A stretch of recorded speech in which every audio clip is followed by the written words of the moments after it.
Nomination à M. Tommy et parachever processus. Il y a responsabilisation des Rwandais dans la partie est de Congo pour Ekatana. Ça relève d'un plan. Faites ça dans hôtel Moko na Uganda. Et si ka ba cantona bato ya M23 na CNDP. Ba sepeli ba moto na biso ayeyi. Si ka oyo ba ko joa bango officiellement comme bato yo ba aliko démobiliser. Congo ezali livré entre le maire CNDP o ezara na kunda bato à l'époque boyebi bango ba ko senga Congo katana. Si ka oyo bazo déverser population ko uta Uganda Burundi comme les démobiliser. Au moins comme une pente. On accélère les travaux à l'est avec le ministre des Travaux publics. On a relevé l'intérêt. Il y a Banyamulenge, que moi j'appelle les Banyarwanda, nommé dans la IDPS, les banderoles. Quand on détourne, la présidence, Kamere Bokangi pour le détournement, et bon soldat au Sani. Et bon motoali dans l'entreprise publique au Sani. Ce qui M. Chilombo Ali, commandant suprême des forces armées, mais à suspendre, non? À sanctionner l'état-major général. Total, à sanctionner le pouvoir de l'UDPS, c'est une association de malfaiteurs.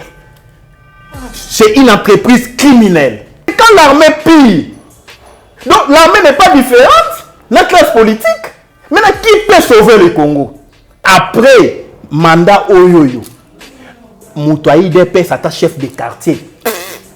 Bato régime de l'union sacrée. À ta chef de rire. Quand le pays sera libéré, ces gens-là seront jugés et condamnés. Est-ce qu'on le dit non et Kitty? Mais combien de Congolais va voir Jacques? Yo sombi avion boni. Comment Airways, compagnie de l'État congolais, a beau avion Kitate? Il y a populisme, hein? Transport, yo tambola, transport à commun. Et Kitty totambola na moto ka mikolo nyonso carburant kitité billet avion est comment l'avion va la kérosène. Tu vois comment on nous prend pour des imbéciles? C'est une tentative d'imbécilisation collective. L'État quitte sa kérosène, billet avion au quitta. L'État quitte la taxe dans l'aéroport, la RVA. RVA aura la taxe plus de 10 taxes l'avion mon corps. On quitte ces taxes avion quitta parce que pour la minute avion quitta oye kende Lubumbashi, oye kende Goma. Pour la nuit, avec kende Air Bruxelles. Tu vois? Mibi. Tant que Jean-Ma Kabunda lobby, la ville n'est pas gérée. Quand moi j'ai réfléchi, avantage à Kotanga Yamboye Tozo Bokonzi, c'est ça. Si la ville de Kinshasa n'est pas gérée, c'est parce que la République n'est pas gérée. La ville de Kinshasa est allée les micros. Le macro, c'est la République. On n'a pas un plan d'aménagement général de la République et le plan particulier appliqué à la ville de Kinshasa. Gentilly, c'est l'un des plus mauvais gouverneurs aux villes et connaître.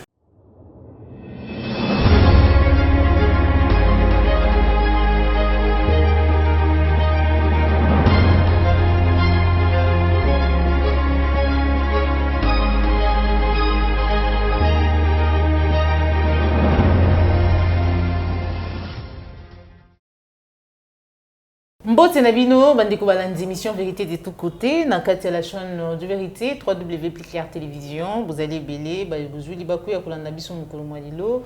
Merci Nayo, Joël Gona gauche, chasseur d'image, vous allez sur ma caméra, merci na cordon puis ma frico. Na popo la yo mbépi na Christian Vopat c'est le référendum autorité morale mukolo mwalilo, vous allez vraiment na esengo ya koyamba pour Nabino encore une fois de plus. Moi na mboka maître Nico Maengele, président du Congo normal, na esprit éclairé pour être vraiment tout quoi aujourd'hui ya no la mituna ya mambi matali mboka na biso République démocratique du Congo chaque jour actualité politique le lingue na lobaka ezali vraiment ko lobisa ba mboka na kati émission na biso mukolo mwalilo to ko lobela mai matali nomination ya Tommy Tambwe na motu ya structure etali démobilisation pe désarmement ya ba groupes armés mais kasi tokolobela pe maimatali détournement ya misolo oyo ezalaki bongo destiné na maimatali état de siège tokolobela détournement ya misolo ya maimatali projet Chile Gilou tokolobela transformation to pe pollution ya mai ya Kasai na kati biso na biso mfumo parce que toyebi biso nyonso ete mai ya Kasai échange bongo couleur tokolobela yango na kati émission na biso mokolo mwa lelo pillage esalamaki awa lobi na ville ya Kinshasa tomoni bandeko na biso ba congolais kokende vraiment kopiller ba magasin ya ba indien bipai wapi tomonaki olenge ni bakotambola na ba ballon tokolobela yango na kati émission na biso mokolo mwa lelo tokobosana te maimatali ville ya Kinshasa bipai wapi toyoki ba députés nationaux balobi ete ville ya Kinshasa ezali géré te ezali gouverné te alors tokolika toyeba nini yango juste ezali koleka sans plus tarder ce qui Joël Gonago chasseur d'image ozali elongo na ngai na kosenga yo okoka vraiment kofungola caméra na yo po ete na pesa maître Nico Maingele esprit éclairé président ya Congo normal mbote na ye mbote mwana mboka Joël Kumbe mbote na bandeko nyonso ya Est oyo batelemi déjà plus de 38 ONG oyo bazwi conscience et puis comprendre degré ya infiltration et puis ya trahison nationale na pesi bango vraiment mbote batikala ya kotelema libela tokobeta yango mbote na bandeko ya Minembwe oyebi ke bandeko wana bazo continuer à victime ya occupation oyo eza vraiment trop très accéléré. Il faut encourager bango, mais il y a vraiment beaucoup de jeunes oyo pe batindi basali ba vidéo balobi non biso to défendre Minembwe tina suka to défendre Ituri to défendre l'Est de la République, c'est déjà un élan patriotique et après auto-prise prise en charge. Mbote na ba nyonso ya Congo ba on a fait nzela ya Plus Clair TV. Merci. Mbote na bandeko nyonso bazali kolanda biso na Kinshasa merci vraiment parce que vous allez vraiment kolakisa bolingo na bino na Plus Clair Télévision parce que vous allez vraiment mboka ya mibalo vous allez kolanda Plus Clair Télévision basango vous allez kopesa bino en temps réel musala vous allez kosala pona ko éveiller conscience ya bayi mboka pour ete mboka na biso ekoka bongo ko sikola vraiment na lombango maître Nico Maingele réaction na yo tango yo ki nomination il y a Tommy Tambwe na mutu ya structure esengeli et désarmé et démobiliser ba groupes armés où ezali ko semer terreur où ezali ko boma ba imboka chaque jour. Ah maman. Merci beaucoup na moni lisusu l'une de preuves ya trahison ya monsieur Chilombo. Webi Biblia et comment nyonso la nature ils ont enseigné binoté la nature a enseigné mais la nature monsieur Chilombo na ba arts opposé bi les combats combien encore plus dur plus difficile parce que Félix est venu compliquer les donnes a compliqué ba carte. Aujourd'hui le peuple est divisé parce que certains estiment que il est des pères et des mères, entre guillemets. M. Wabi, 75%, NAS 25% Angola, c'est pas ça le débat. Mais hier, nous tous, nous avions dit que le Congo était sous occupation rwandaise. Rwanda bandai ko coloniser biso, Rwanda bandai ko chabatonner na ba poste stratégique. To bundi na IDPS. Donc, conscience, mémoire à IDPS, il y a trop courte, même mémoire en poukou. Et quand ça la moukousse boité par rapport à mémoire à IDPS. Nathalie Mambou Félix Assali, tant on nommé monsieur Emmanuel Tommy Tambwe Ushundi, coordonnateur national, il y a programme, il y a DDRC-S. Le programme, il y a démobilisation, décentralisation, réinsertion sociale, na partie Est et à Kivu. Natangi accord Kabila signé na M23. Na 2009. Natangi les accords basinés na CNDP. Natangi accord ya Lemera. Natangi même une partie à constitution à transition comment ba kotisa ba disposition statocidaire et ko bomamboka. Na sali une lecture assez macroscopique. Non, tiens, donc, nomination à M. Tommy et parachever processus. Il y a responsabilisation des Rwandais dans la partie est de Congo pour Ekatana. Donc, il ne faut pas Zongo comme une nomination isolée. Ça relève d'un plan. Et aujourd'hui, Bato Balabaki, au nom des pères et des mères, mais ce monsieur trahit le pays plus que quiconque. On pensait que là où Kabila s'était arrêté, les mâles congolais, il a fallu quand même tout repenser République, tout avancer. Mais M. Tshilombo est allé plus loin. Bah nommé Tommy, Emmanuel Tommy Tambwe Ushindi comme coordonnateur. Mais faites ça les mines à hôtel moko na Uganda.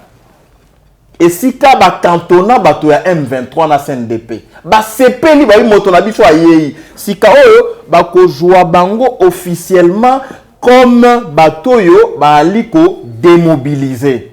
Bazo komisa ba ancien militaire rwandais, population civile qui vont occuper les territoires. Oyoyo, les Nandé, oyoyo, les autochtones, Bakima, Batika vide. Donc maintenant, on veut socialiser, parce qu'il y a la socialisation, on veut même réinsérer la réinsection. Il y a des militaires, les tueurs, il y a M23, RCD, CNDP, qui sont dans la population comme des civils. Nani kokotisa bango na processus soit passer dans l'état militaire, comme civil. C'est monsieur Nani Tambwe qui est M23, qui est CNDP, qui défend les causes du tout typage international. Donc ici, Congo est allé livrer entre le maire CNDP, où ils avaient un coup d'abattoir à l'époque, Boyebi, bango ko senga Congo et Katana. Si Kaoyo, bazo déverser population ko uta Uganda Burundi comme les démobiliser. Aux hommes. Parce que prochaine étape il y a le référendum d'autodétermination. Donc l'est comme une sorte il y a net bazo déverser ma population au Barokota. Nana va identifier bango, c'est leurs frères. Yangona bato ya société civile. Batinda na imokamba ba mettre Nico makambo bino boko bala Kinshasa et ali MT et ali jalousie et ali sentiment patriotique biso to sali structure il y a 38 ONG to telemi motora banda mosala te yangona balobi ko sala te yangona batindeli monsieur Tshilombo message au 30 secondes balobi déclaration des forces vives du Sud Kivu pour on a gravité maman. Déclaration des forces vives du Sud Kivu en rapport avec l'ordonnance présidentielle nommant les animateurs du programme national de désarmement, démobilisation, réinsertion communautaire et stabilisation. PDDRC/S en sigle.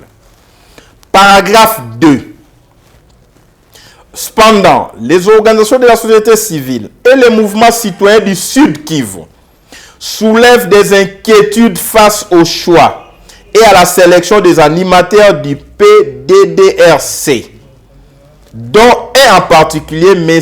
Emmanuel Tommy Tambwe Ushindi, le coordonnateur national. Ces inquiétudes se fondent sur le passé très marqué du nouveau coordonnateur du PDDRCS, comment un ex-chef rebelle qui pendant les 30 dernières années a participé à tous les conflits armés, RCD, M23, ALEC, qui ont déstabilisé la partie est de la RDC, peut-il se retrouver à la tête d'une structure qui se veut contribuer à la pacification de la même région? Quel crédit moral ces derniers auraient-ils devant les différents groupes armés dans cette région? N'est-ce pas une façon de créer un précédent encourageant les belligérants à contribuer dans leur quête de positionnement et de pouvoir par les armes. Quel message de la part des gouvernants, M. Chilombo? Quel message de la part des gouvernants? Ces choix envoient aux familles des victimes des différentes atrocités commises sous la houlette de ces différents chefs de guerre. Voilà. Ici, on dit à Chilombo, regardez la dernière phrase, les organisations de la société civile et les mouvements citoyens du Sud Kivu comprennent la nécessité de construire la paix dans la région, mais ils refusent que cette paix se construise aux dépens de la justice et sur fond de moqueries de vie perdues pendant ces atrocités. 30 ans. Ouais. Balobi, mais comment M. Chilombo ko sala choix motindo yo? Message inutile na ba famille victime. Oh bah li victime il y a 30 ans il y a l'atrocité à mouto ya nommé. Maître Nikoma, donc quel degré à trahison? Est-ce que ezali stratégie te ningi balobaka soko yebi ke muto azali moyibi opesiye biloko wa to poche esika moko po eteka ye moyiba ko kokengela? Est-ce que c'est pas parce que azala ki ex rebelle to baka azali rebelle et que ba pesiye musala ya ko ba pesiye musala wana donc de façon que non te ya ko vraiment ko parce que ils ont responsabilité. C'est un acte complotiste. C'est un acte de haute trahison. Aujourd'hui, Moïbi, au Simbissier, Bilei, il y a peuple, to yanda comme Bimba, à kolia yango, à détruire la famille, puisque la Bible est claire. Le voleur ne vient que pour dérober, détruire, piller et tuer. Donc, on ne peut pas changer la nature ya Moutou pour essayer poste à responsabilité. Mais est-ce que ça, un voleur demeure voleur. Est-ce que ça apparemment que d'hommes yango bato kaka moko ba criminel tout ba bongo ba rebelle ba assassin ba ngonde ba ko se retrouver parce que c'est pas la première fois, l'autre fois ba rapport PBL et salama qui rapport mapping to bi ki noté ba gouverneur ou bazali na ba province mi ba lewana au état d'urgence ezali to beta ki mbela a to lancer ki message ba congolais otombola ki mungo pona koloba ki noté bango pe bazali cité na kati ya ba rapport mapping bazali ba ex rebelle mais le susu a nommé le susu mususu. Qu'est-ce qui fait que noté batuana kaka mabe bazongaka na ba structure o ezali pona ko tcha kimi alors que kimi ezali kati? Mais c'est ça les complots. Tu as très bien cerné les problèmes. Nathalie Awake a nomination à monsieur Tommy Tambwe. Ils ont relevé dans le corps à Nairobi il y a 2009. Nathalie Sio qui est ici, il y a le processus accéléré à balkanisation à Congo.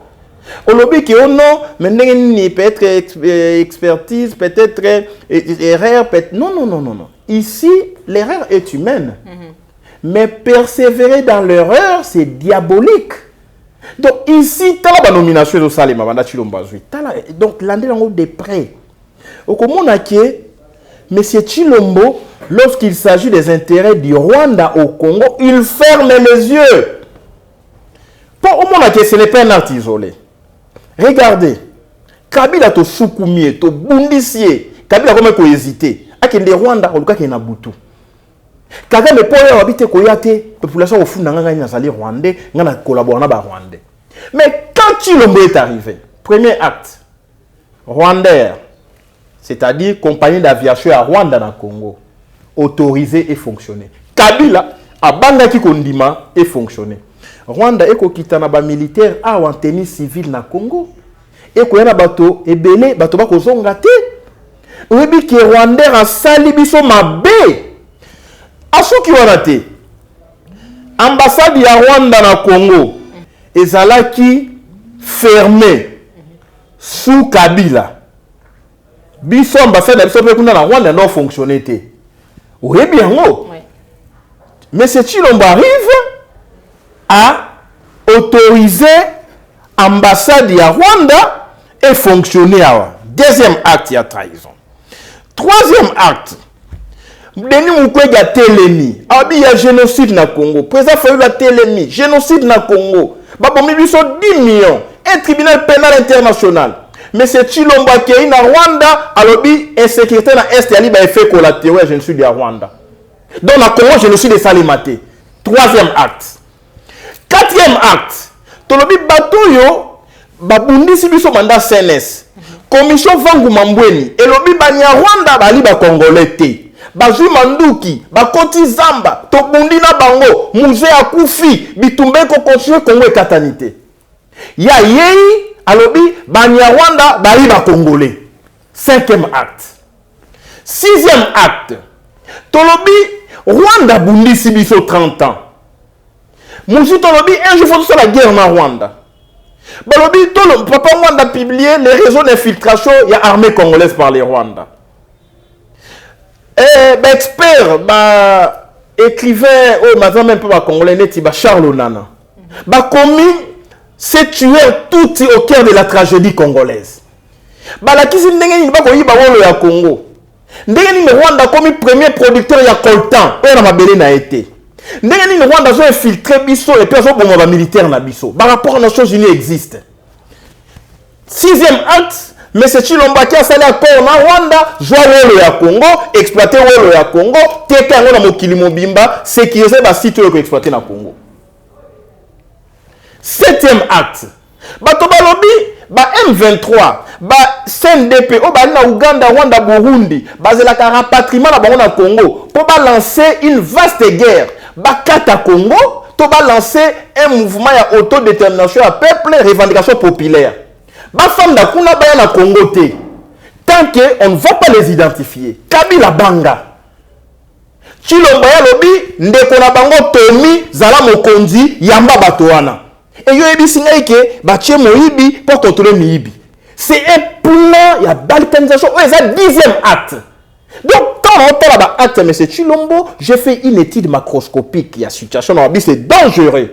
Donc, 2023, et à mon 6 cas, comment est-ce qu'on lobby? 11e acte. Le gouvernement de Warriors va accélérer le processus de balkanisation à Congo. Mais sur le plan analytique, on dit qu'on balkanise Mbokate s'il n'y a pas des infrastructures d'accueil pour les nouveaux États. C'est ainsi que le gouvernement de Warriors, mon ministre des Travaux publics au Baché, on a mis la compte à IDPS, mais Tata n'a créé qui terme, néologisme, Banyamulenge. Le qu'on a beau PCA travaux publics. Il y aura accélération des travaux à l'Est pour qu'on ait Katana. Tant qu'on est au Katana, il faut Bamboka Yasika, base dans l'aéroport, base dans la port, base dans la route, base dans la rail, base université. Lelo, Mokile Pessinga a raison. Tous les projets de développement financés par l'Ouganda, le Burundi, le Rwanda, pourquoi seulement l'Est du Congo? Au comment on a Est, Talaba bateau ya Kitoko. Oye komema bateau. Na Équateur, na Ouest, bateau bako tambola, bako tout à maille, bateau ya salité. Donc ici, Mokile Congo est comme une pente. On accélère les travaux à l'Est avec le ministre des Travaux publics. On a relevé l'intérêt. Il y a Banyamulenge, que moi j'appelle les Banyarwanda, nommé na bateau IDPS, Baselele Banderole, au Moni, 12e acte. 250 Rwandais continuent à IDPS officiellement na Goma. Donc on s'est dit analyse à biloko wana. Na tangilo ya parti politique na wabi l'adhésion à un parti est individuelle. Depuis quand il y a des adhésions collectives? Et bon si koyo nomination à Tomi yo lobité et ça nango peut-être non. Tous ces actes mis ensemble en vertu à principe sociologique, les faits sociaux sont totaux et globaux au aboutir la conclusion mon corps. Voilà. L'Est ne nous appartient plus. Voilà. Donc, le corps a 38 ONG à Télémi, peuple à Télémi, Bissot à Kinshasa, tu relèves voir Est, tu libérer Congo. Denis Mukwege, 13e acte.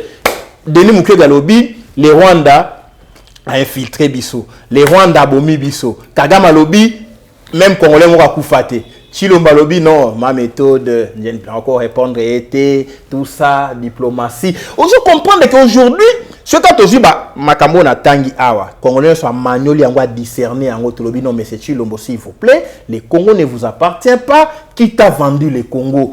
Arrête-toi là, Soukawana, tout ça là qui est Tikela Congo, Totika Wabunda Bitumbao. Parce que, je vous l'ai dit, maman, Nali Ngangaki cité, Nali analyste, Nali acteur politique. Ce qui s'est fait dans l'Est, je vous révèle, il y aura une vaste guerre. Parce que ces gens-là vont maintenant revendiquer comme les Congolais. Oh, ce sont des militaires. Oh, bah, au compte dans la société civile, hein? À comment faire dans la population? Bah, égorgement, et qu'on continue. Moi, le rapport à la Nations Unies, lobby, Rwanda, nde akobomaka militaire na biso. Mais ici à Kinshasa, ambassade à Rwanda, tokangite, ambassade na biso na Rwanda, tokangite, to rappeler ambassadeur na Rwanda, te azonga na Congo, et to expulsé, vous comprenez que aujourd'hui les centres de décision ezali logés na Rwanda, nenge et Chua Lobaka, les centres de décision à Congo eza à l'étranger. Donc, M. Chilombo, s'il vous plaît, le Congo ne vous appartient pas. Ces gens-là osent servir. Pire, je vais chuter 30 secondes. Oui, mais le danger, c'est quoi? Les Rwandais achètent les terres arables à l'Est. Les terres arables et à l'Imabélé pour l'agriculture. Or, Mabélé agriculture, beaucoup de gens ont payaté. Les sols et les sous-sols appartiennent à l'État congolais. Tant que la Rwanda Mabélé, pour la asala agriculture, aboko la bibwele, asala makambone na Congo, kula bako tonga banzela, vous comprenez que les Congolais nous échappent. Et aujourd'hui, bino toana Kinshasa wa, masole zanini. Oh non, Denis Kadima, bani ba imposer na CENI, mais l'Est est en train de partir. Boko mona, ce qui est l'élection Salemi Lelo en 2023. Nord Kivu, Sud Kivu va voter. Quand on a émission. Pourquoi on va voter? On va continuer à prolonger l'état de siège till l'élection. Bakuna des heures de mati, on moni population bako kate ba kingo, bako boma, kuna mo ba voter et alité. Kangelo on a émission lelo. Voilà. Merci beaucoup. Maître Nico Maïngue, l'esprit éclairé, détournement, il y a mis solo, ils ont qui débloqué pour l'état de siège, 25 millions de dollars. Mais Nangambu, il y a la province, il y a partie Est, il y a République démocratique du Congo, seulement 8 millions de dollars. Et qu'il y a Moussala, il y a état de siège, 13 millions de dollars et s'est retrouvé un état-major général et armé à Kinshasa. Maître Nico Maïngue, réactionnel. Oui, système, les poissons commencent à pourrir par la tête. Donc, on dit que ça va, mikolo ba ki maele. Ce qui motu ezali ya kopola, nzoto mobimbe ali ya kopola. Tango détournement ko sa na présidence, kamere bokangi pour na détournement. Et bongo soda ko sa ni. Et bongo moto ali na entreprise publique ko sa ni. Motu boko détourner. Tolo ba 15 millions bo ibiana et ali corruption bobité, c'est légal. C'est la rétrocommission et ali cop. Si ko soda ça la copte. S'il vous plaît, les poissons commencent à pourrir par la tête. Ce qu'on dit changement, l'impulsion vient d'en haut. L'impulsion ne vient pas d'en bas. C'est la tête qui donne l'impulsion, c'est le cerveau qui commande tous les corps. Quand le cerveau est pourri, quand le cerveau est côté virus, tous les corps en pâtissent. Il y a un moment dans Moutou, à Sali AVC, Moutou, à Komikiol, parce que le cerveau est atteint. Ils ont régulé tous les systèmes, il y a encore tous les systèmes nerveux. Et donc ici, M. Chilombo, la présidence la plus faible qu'a connue la République, c'est la présidence de M. Chilombo. Le cas là, on a détourné Ali. Le cas là, pillage à la présidence. Tala, preuve. Directeur à cabinet connu Mokanda na tangi circulaire. Ndenge nini ba conseillers principaux ba ko ba contact na ba tierce personne ba ko leka et pas directeur à cabinet neti o wana ya chargé environnement a Betty F Bazaï ba Kakatogeri a joué ba corps a Salina na ba étranger a PC mandat spécial. Vous avez un désordre. Donc désordre dans la présidence, ça se répercute dans l'armée. Ça se répercute dans la entreprise publique. Ça se répercute dans la province, dans le gouvernement provincial. Et ici, si nous voulons le changement, il faut détruire ce système de faute à comble. Il faut un homme nouveau, avec des méthodes nouvelles, un homme qui a ordre. Dans la présidence, l'armée va obéir. Mais ici, l'armée a détourné 13 millions. Et puis ça se dit, hein, République de millions.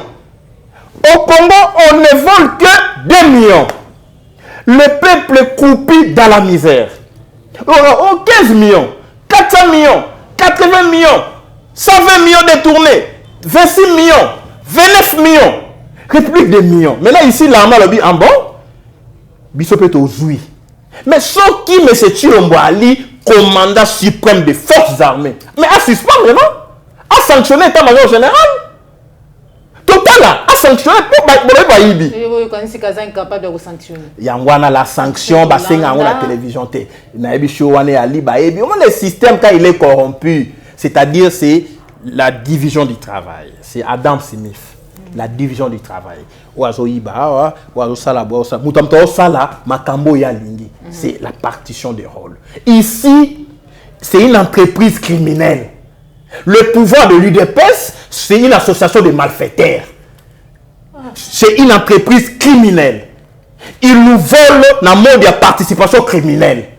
C'est pourquoi chacun des éléments du système se sert de portion à pouvoir. Aujourd'hui, état de siège, Mosole Keïte na Est.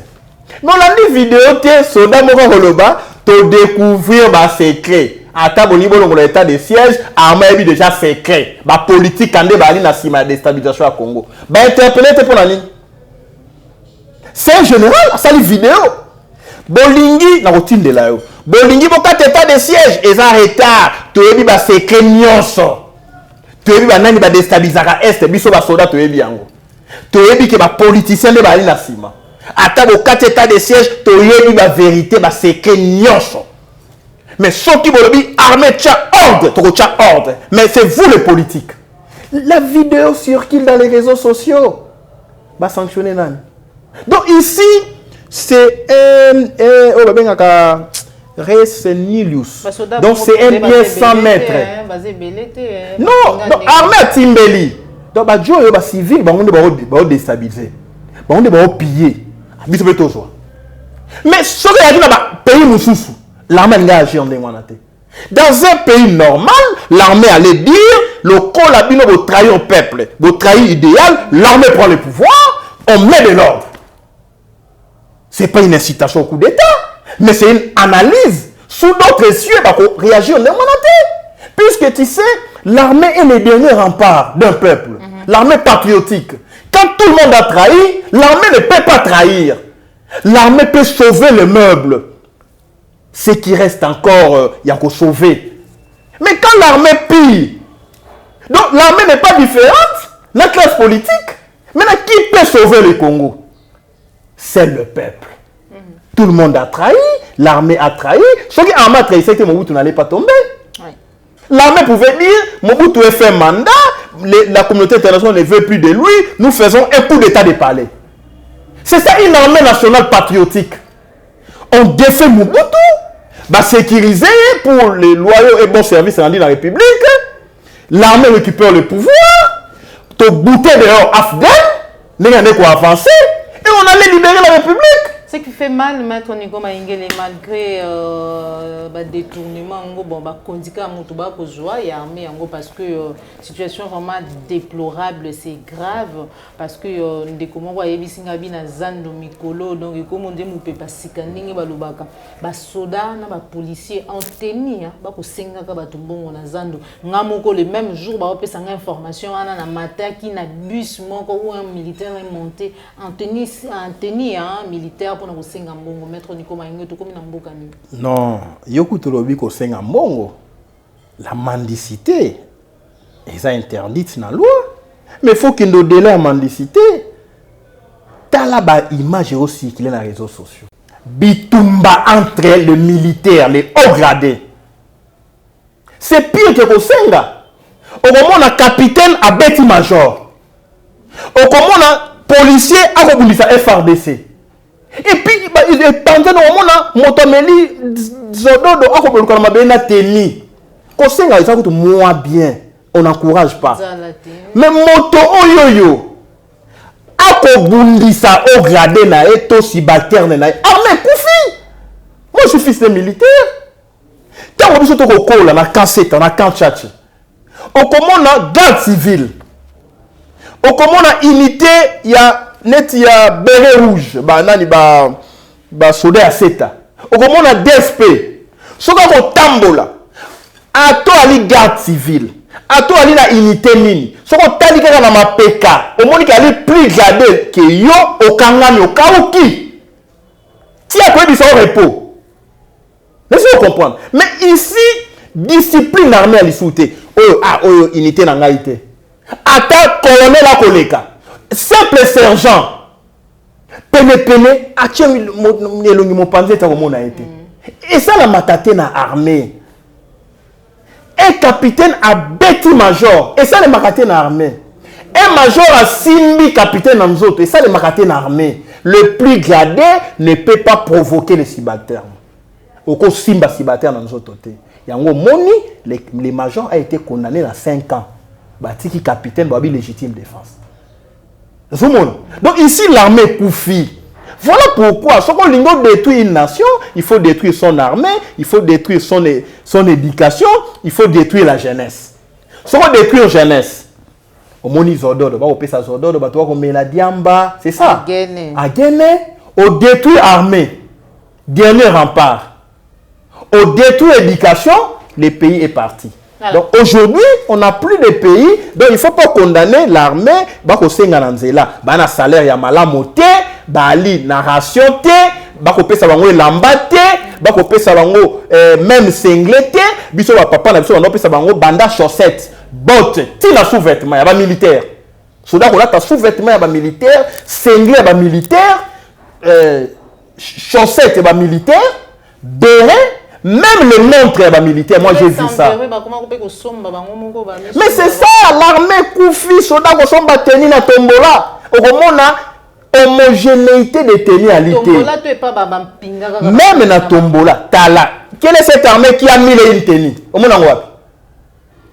Au monde en Wapi. Na le Moura, Teni na Bango. Unité mon Chilomba Salia, Teni. FRDC na 4K, FRDC. Tala ba Teni belé. C'est seulement mon rebelle, c'est quoi à coopérer la tenue, il y a FRDC. Au moins, il y a trahison à tous les niveaux. Et ici, la solution, maman, personne ne vous trompe. Le peuple, objet la mi-coloniale, sont à joie conscience. Donc, le baraté, mais la parole vivifie et tue. Balobi au commencement était la parole. Toko le bâti qu'on a libéré. Ce qu'on l'obité, tu te rends complice. Mais combien on va conscience la ligne comme la dit maman Joël Kombe. Et surtout ça 100 000 émissions et que tu atteindre 1 million. Où est le mal? Voilà pourquoi tout à l'heure, je venais de féliciter Bandeko Nyonso Bozali Kolanda Biso vraiment à Kinshasa. Félicitations et surtout félicitations aussi à la diaspora parce que de temps à autre, bon panzaka, bon tindaka mingi na Kinshasa parce que là, Pliquer Télévision, ezala Kinshasa, c'est la troisième mboka où elandaka Pliquer Télévision en audience. Mais aujourd'hui là, dengue toko solo la boye, Kinshasa ezali deuxième pays en audience et à Pliquer Télévision. Donc tout ce que nous faisons, na Bandeko Bazali Libanda.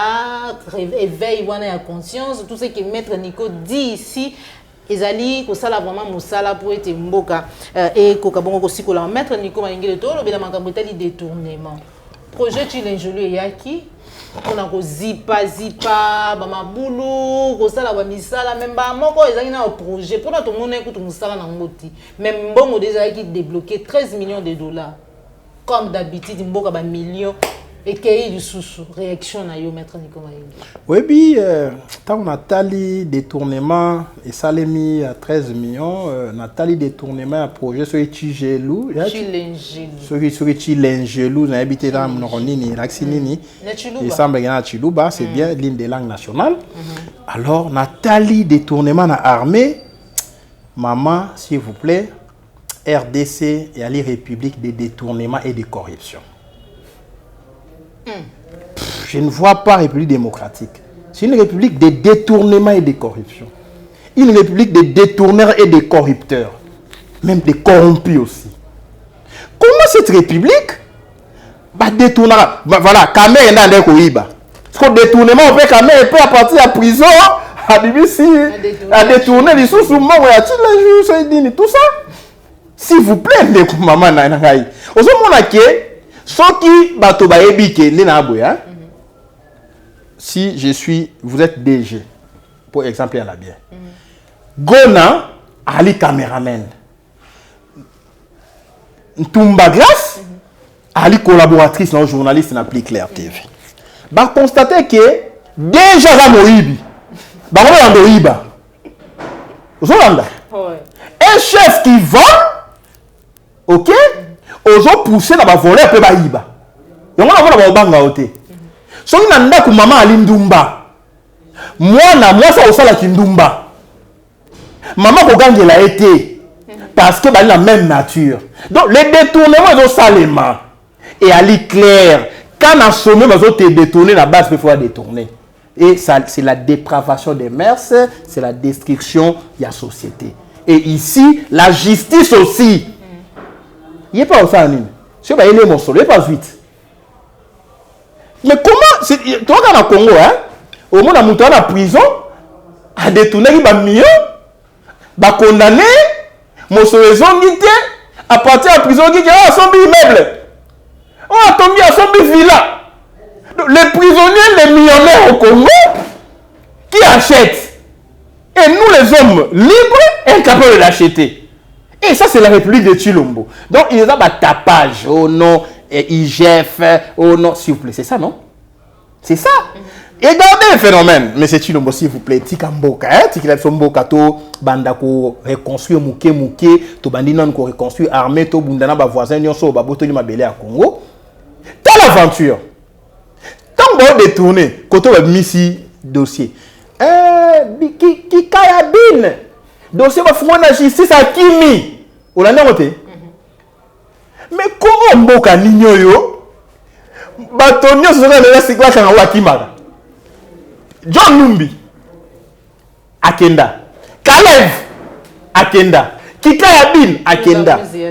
Nyon sera pas proche à Kabila. Tant que le baki n'a accord na bango, le baki n'est touché pas proche de Kabila. On dit bien, il y a un service DGM, ANER, renseignement militaire, qui a dans la Congo ndeni. C'est que ça habilité. C'est que ça bima, tant bima. Oh non, je sais Lukaï. Oh, attends on entend ça, je sais été. Donc il y a des politiquement il y a distraction publique et massive, c'est la théâtralisation. Donc bah détourner salement les nouveaux riches, bah ils vont rattraper retard. C'est ça la vérité. Voilà. Parce que après mandat oyoyo Moutouaï DPS à ta chef de quartier. Bah ton régime est union sacrée. À ta chef de rire. Quand le pays sera libéré, ces gens-là seront jugés et condamnés. Toko pesa misala. Na bato yo, ba ali na base, ba na ba sans été, ba na ba diplôme, ba bunga kinzela, ba ozo conseil. C'est bien ba obenga. Ba maître Nico, vous aviez vu juste et à temps. Oui binini. Ba bengi ngai. Ba maître Nico.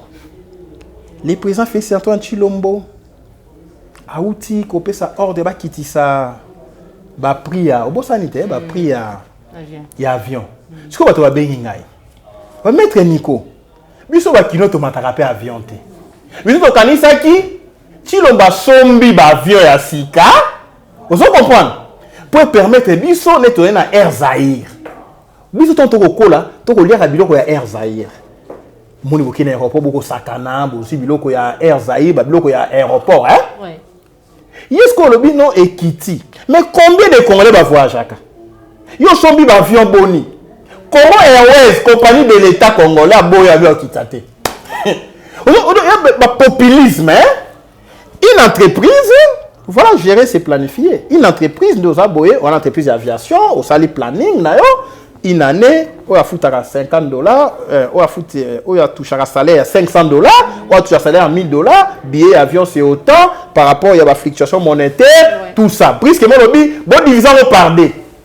Première conséquence, se mettre au chômage technique 50% du personnel. Tu es d'accord avec moi? Puisque le revenu divisé par deux, le salaire, deuxième conséquence, et on va diviser par deux. Donc, décision là pour mettre bateau dans chômage.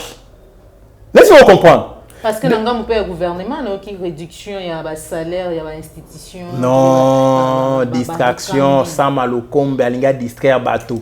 Tant que tu timbelier, tu travailles pour la ST Katana, tu payes ça, Rwandais, Mabélé, Wolo, Coltan, tu payes si tu as terre arabe, quand tu as un débat, il faut réduire les trains de vie. Tu vois comment on nous distrait? Donc, ce sont des spécialistes de la distraction publique. Mais rien de bon ne sortira de Kinshasa. Rien. Soki va pousser pion na est va pousser. Ba borne, ba longoli va pousser. Na Kinshasa ba e ba bito luka si j'ai moko ya populisme. On va réduire les trains de vie, to kitisa ba billet avion, peuple alandi ouh. Mais transport yoko tambola transport en commun. Équité. To tambola na motuka mikolo nyonso. Carburant équité. Billet avion ekita comment? Na avion ba tchaka kérosène. Tu vois comment on nous prend pour des imbéciles? C'est une tentative d'imbécilisation collective. N'avions pas pour kérosène. C'est là que moi, non, mais ma débat Nicolo, maman. N'avions pas pour kérosène. Pour trajet, il y a autant de kilomètres de Kinshasa à Goma et Kita, n'a coût ya billet, il y a l'implication, il y a prix, il y a carburant. Tu es d'accord avec moi? Il y a l'implication à la taxe aéroportuaire. Il y a l'implication, il y a la taxe douanière, la douane, tout ça. Au Zélanda. Maintenant, si vous rabattez le prix, il faut revoir tous les secteurs.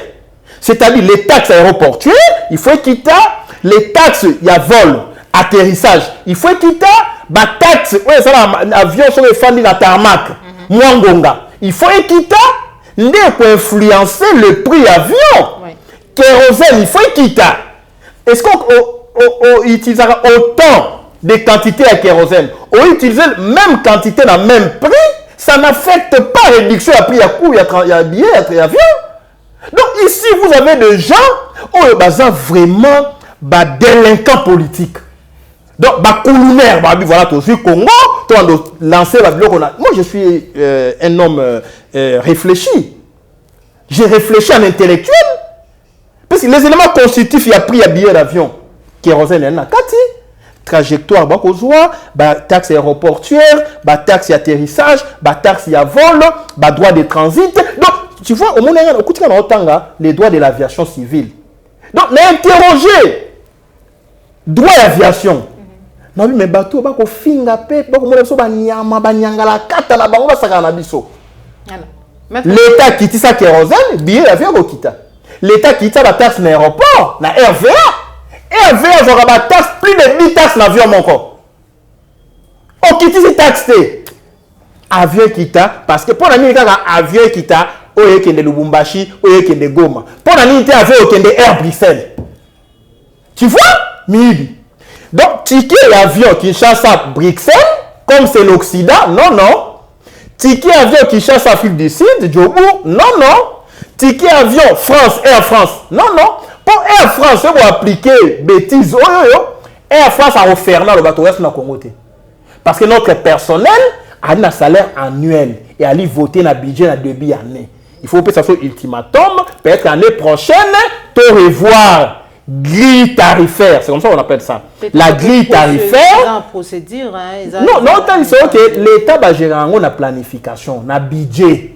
Vous savez, on ezali batomo becha c'est loko pamba. Bako gérer, c'est une gestion folklorique. C'est to beti boy bato ba bini mwandambo. Mais sur le plan, il y a fond. Rien n'est résolu. Gestion folklorique, maître Nico Maïngele, toujours en rapport à la gestion. Jean-Marc Kabunda, premier vice-président de l'Assemblée nationale, la lobby et le mot n'a députés nationaux, qui est ville et Kinshasa, ils allaient bongo gérer. Jean-Tini Ngobila. Contre Emir? Non, monsieur Kabunda. J'ai appris encore.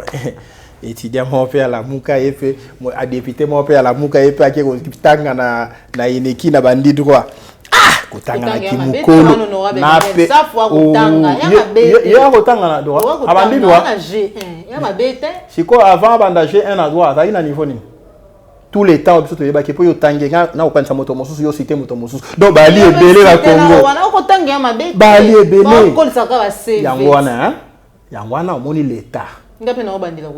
S'il vous plaît, on est l'État. Tant que la salaki kelasi. À l'obi, il faut qu'on ait kelasi de 0 à 6 ans. De 6 ans à 12 ans, de 12 ans à 18 ans aussi si humanité, napoto aussi ici collège, au lycée, napoto aussi ici lycée, ok université. Les connaissances acquises oye quoi appliquer la gestion de l'État. Tu vois la différence?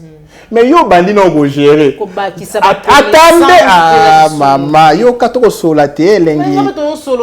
Ba qui sa connaissance ce qui imagine-toi, il y a un général à la G1. Ce guerre bandi. A aucun des classes bien, a aucun des fronts. Mais Mobutu ko tangi ça d'abord ba soldat.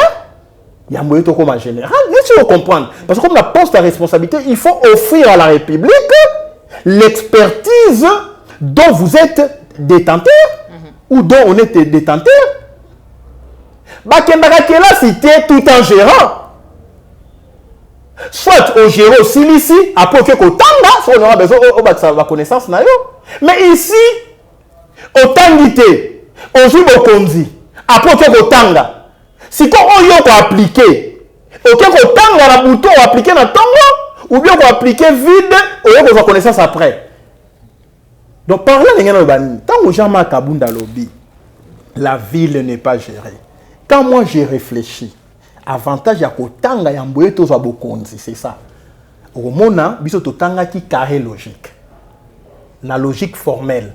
Babi tout raisonnement, pour être là cohérent et ça la normal, plaçant la carré logique. Vous comprenez? Si moi j'ai réfléchi sur base de carré logique, si vous avez besoin d'un côté, on a un raisonnement cohérent comment? Voilà Kabunda péché.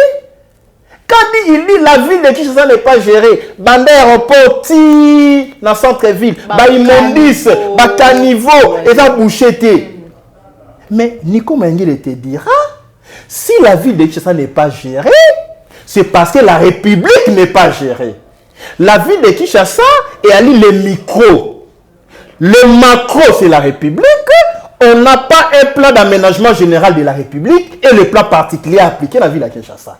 Il faut un plan général d'aménagement. Tu dis que Kinshasa, nous allons construire ça dans un format tel. Le plan particulier, chaque province, basé sur un plan particulier. On appelle ça l'étude macroscopique de la situation. Donc ici, mais je vous fais voir, non s'il vous plaît, je vous fais voir les carrés logiques.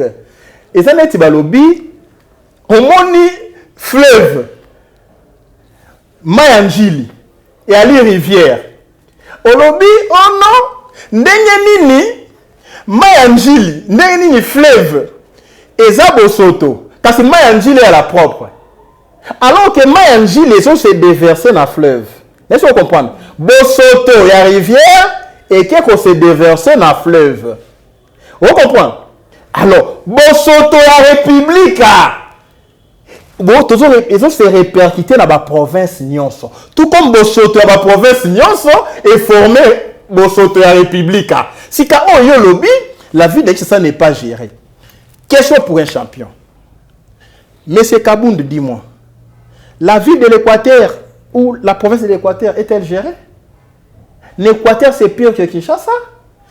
Na Kasai, Nzele Alite, Kanivo Alite. Na Kasai, c'est pire que Kinshasa. Donc, c'est une symbolique, une image de la République. Quand la présidence va détourner, la province va détourner. Nous sommes l'unique pays au monde où les chefs de l'État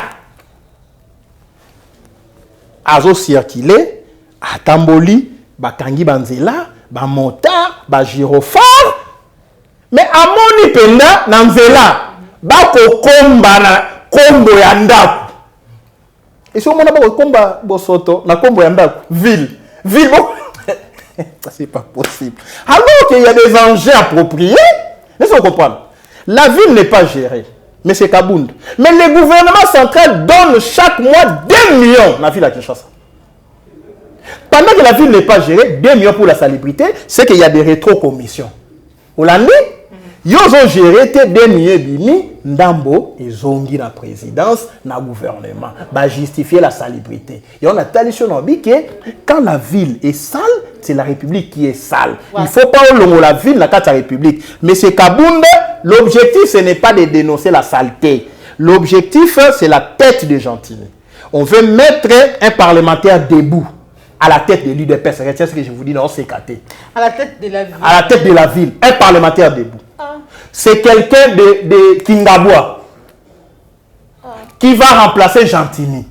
Mais ils oublient que Gentini, non mais c'est Chilombo Bali Motomoko. Gentini n'a poto, tant bazara na diaspora, Gentini a eu des rapports intimes, affinités, j'allais parler des affinités avec Chilombo.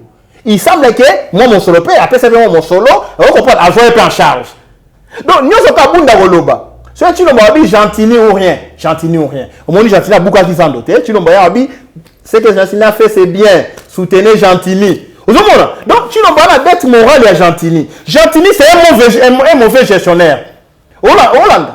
Maintenant, un mauvais gestionnaire, en allié de ce Chilombo, ancien diaspora, badama la boîte, bamela banini, tout ça, on comprend. Donc, badama ba moi, souvenir, moi, attends, ville et salité. Bon, on va bien, tantôt, il y a na Bruxelles, Hollande. Donc, ici, on a banalisé la gestion république avec phénomène diaspora, chancelier Kopamba, Gentini.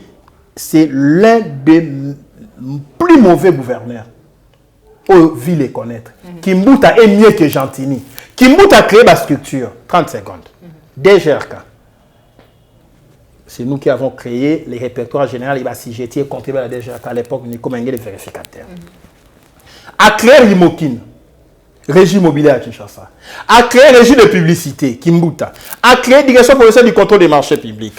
A créé RATPK, Régie d'assainissement et des travaux publics de Kinshasa. A créé ma structure. Hollande.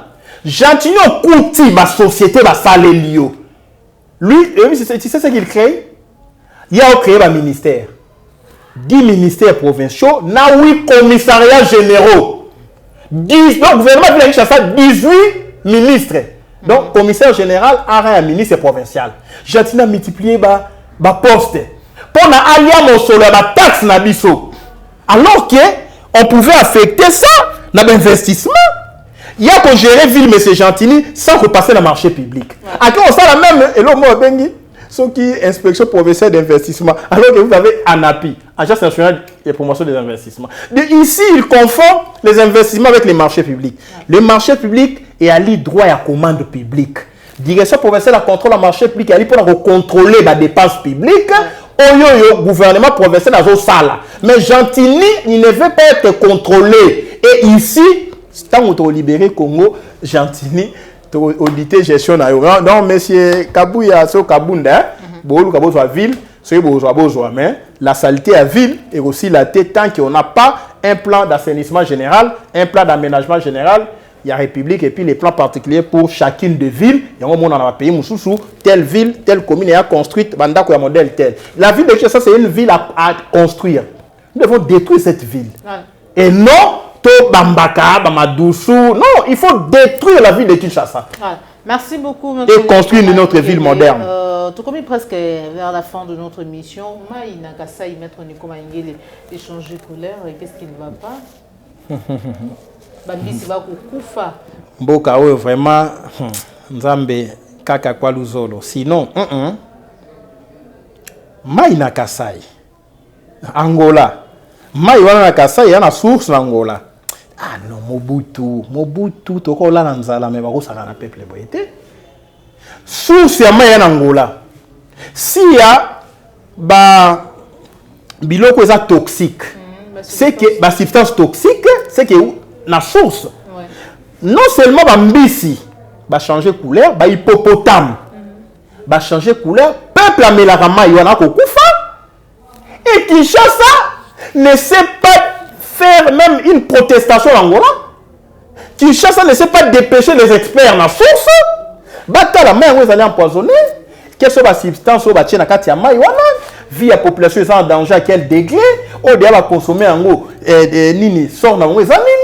Qu'est-ce qui va arriver dans 2 ans, 3 ans, 5 ans? Tout ça, c'est la preuve que c'est une république qui n'est pas gérée. C'est une république sous pilotage automatique. Donc ici, mais c'est Kabound. La ville n'est pas gérée. Et Kassai maintenant. La rivière à Kassai. Est-elle gérée? Donc ici, si on avait un gouvernement normal, moi je prends les Congo normal. Si on avait des dirigeants normaux, dans le moment où Tolo Baboé, il faut déjà décréter Kassai comme zone d'urgence humanitaire qu'on déploie les moyens nécessaires dans le cadre d'un programme d'urgence humanitaire, puis c'est un crime contre l'humanité.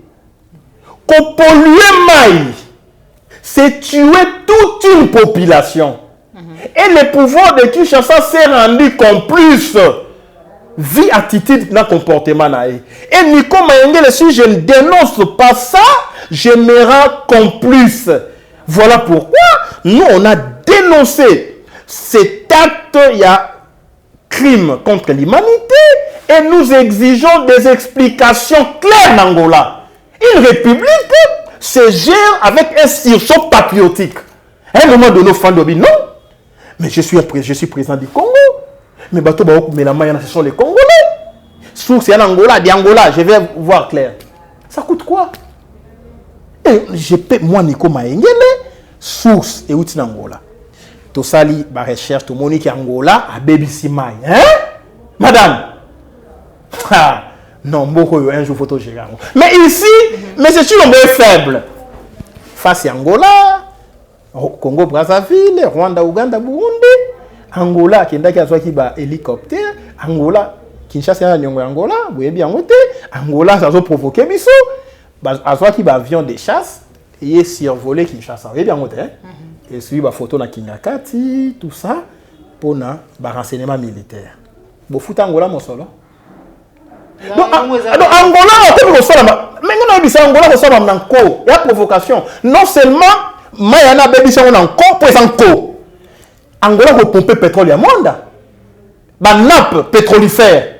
Vous comprenez? Zone d'intérêt commun. À Poussaniti na ngambo ya Congo. Toko tombe la mosapité. Pétrole à pomper. Et bon, maï va tombe la mosapi. Rwanda ko pomper gaz méthane ya Kivu. To tombe la mosapi. Donc les pays ici maintenant, les pays frontaliers, comme ils ont mosapi na zolo. Donc, mboka ezanga tata, ezanga mama, mboka ya bana na bana, Lumumba kufa, Mobutu kufa, Nico Mayengele, Prince Penge, le coup de la opposition n'a pas pouvoir, tola ça va tailler presque bali bato pamba. Mais les jours où on aura le pouvoir, l'Angola sera tenu à respecter le Congo.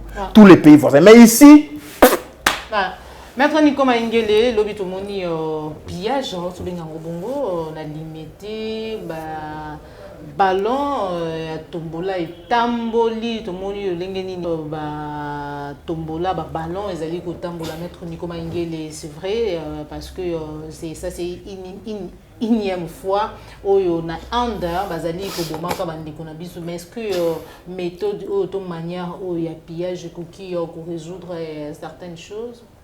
Oui bien non. Tu as bailler République, tu continues à défendre le Congo.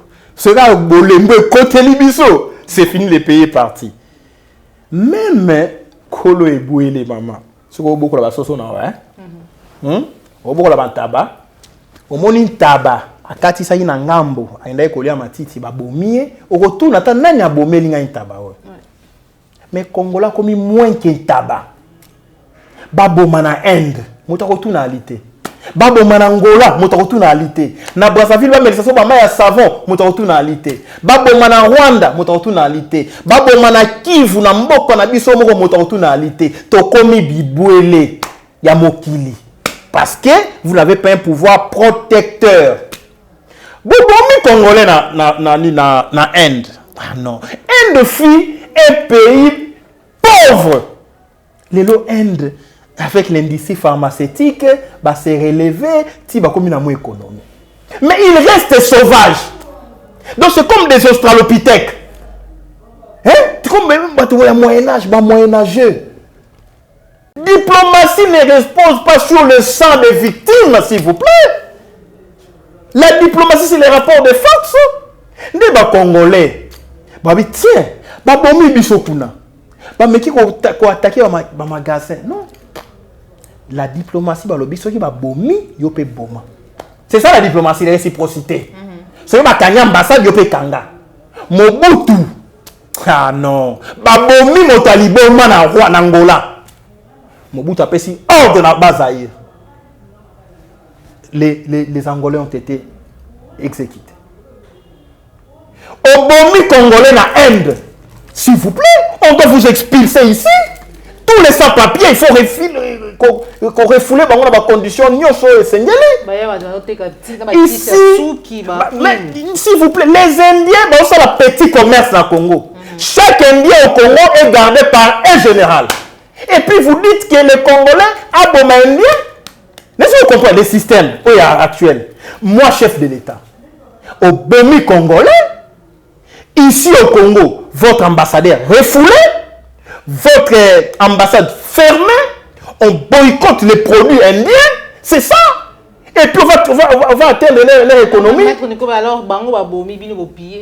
Mais ici, ce sont des actions isolées, commanditées par un parti politique. Oh. Les gens qui ont pillé, c'est la pauvreté. Baouti na 10e rue. Bakatisi ba pillé na 9e rue. Babalo bilamba et katisi makadam et kei na quartier à 10e rue. La police a laissé faire. Ce qui a le pouvoir, il y a un pillé.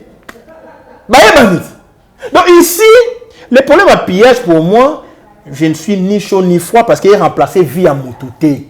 Problème, il y a dignité des Congolais.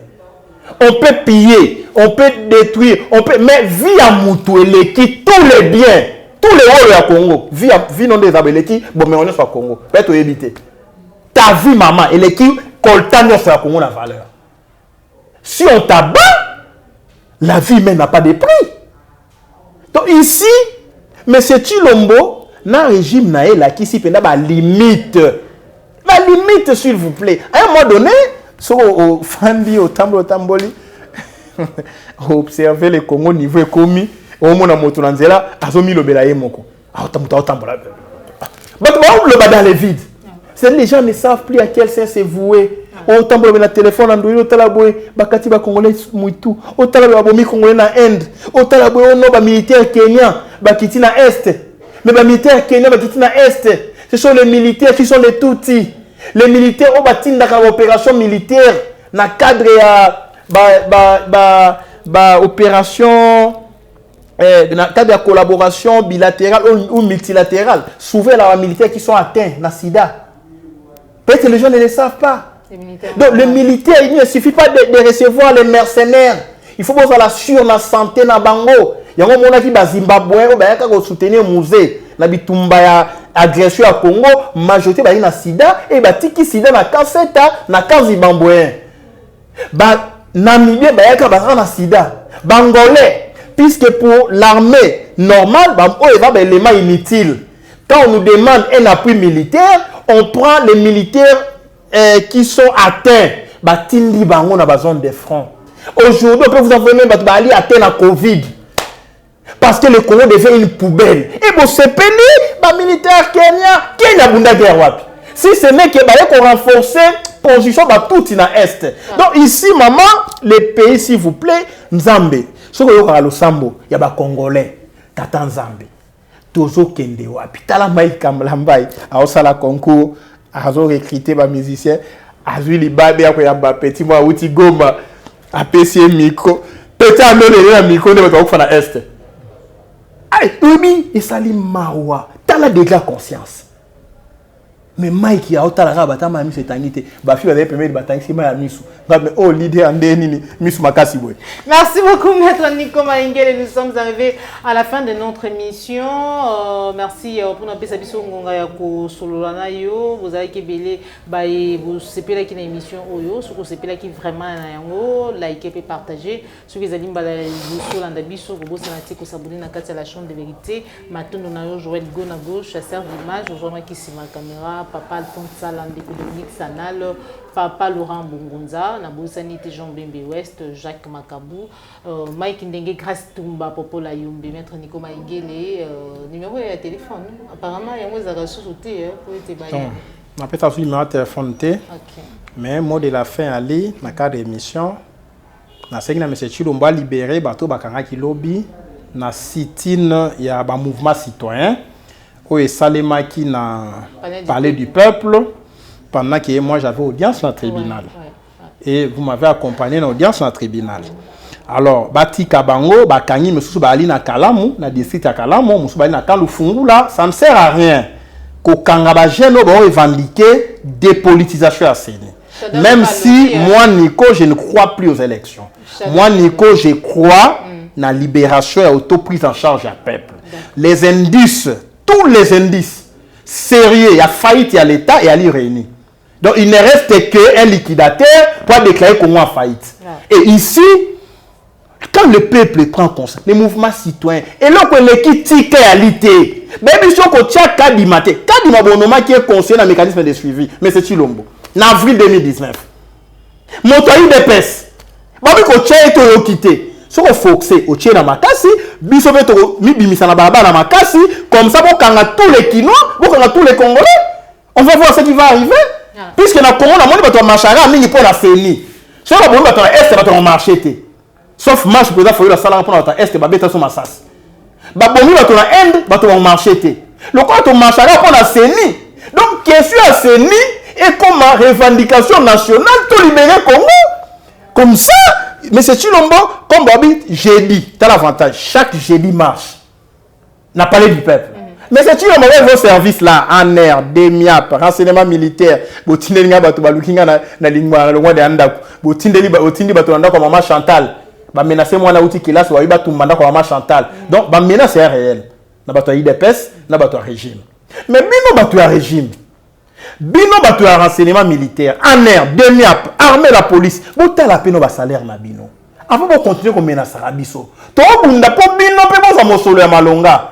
Mais moi non bokangi bobeti bobaki na boloko à cause de la paix moi la tata moi c'est na bino oyebité à cause de la paix moi na noko mais malheureusement ici au moins on sous ba tiena na zela beta basasi nzoka na kongwane na de côté ayi na rwandais abe par moi na ma réalité donc infiltration à tous les niveaux c'est sérieux j'ai oui dire na yoki bato alobi bato basali l'exercice il y a même des militaires qui ne savaient ni parler l'anglais ni en fait lingala ni swahili. Donc nous avons déjà des infiltrations ici. Et tout ça, Tofandi, quand on dénonce, vous nous intimidez, vous nous menacez. Obi Chadar, Obi. Chadar, en rapport à la désignation de CENI, les concernés ne sont pas d'accord par rapport au choix déjà où ils allaient presque là. Chadar a monté le balambo côté. Yé a monté ko tonga monoko. Concerné. Akoki ko lobate. Et là comme alonga Chadar le monoko na ya loba, yé a qui combien faut la qui combien pouvoir ils ont en place, ils ont le kutato ya solo. Chadar est une vérité. Ah si ka distraire peuple, monsieur Chadar tu m'énerves. Ce que na on no peut ça ngai kanda. Pour yebi que fallu la gagner qui bo sali accord na monsieur Chilombo, ne so Chilombo ça la conséquence bino bo ali cause. Bo ti ka ko distraire peuple. Quand on va libérer ces pays, Chadari va répondre.